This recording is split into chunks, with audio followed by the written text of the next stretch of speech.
Okay, so I'm Hana Rose North and I'm a senior at Salina Central. I've lived here in Salina for about 9 years. So, as an architect, you have to be clean and precise. And so that was the plan. I was going to do a cityscape. I was going to add in like messy stuff like vines and foliage.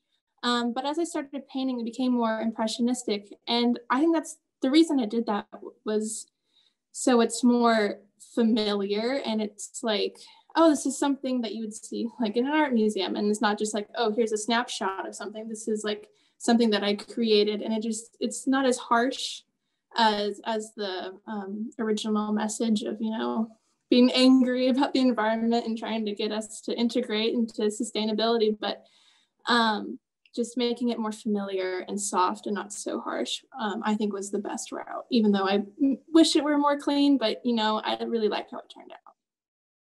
That's what I want to do, is go into architecture, but as the days progress, it's becoming more and more apparent that we need sustainability, and we're not going to be able to sustain ourselves if our architecture doesn't reflect that, because it's the most of what we have. Like, there's so much architecture everywhere and it was built one way, but we need to be able to have it support us and support the environment, especially when we know, climate change is a real big scare that's going on, and we're worried about emissions and stuff. So if we can be integrating sustainability into what we already have, of course, if we're going to build new buildings, we need to make them more environmentally friendly, but what about what we already have? So the idea behind this piece was to add to what already is. So I build the buildings first, and then I added in the green walls, and just that idea of reimagining what we already have.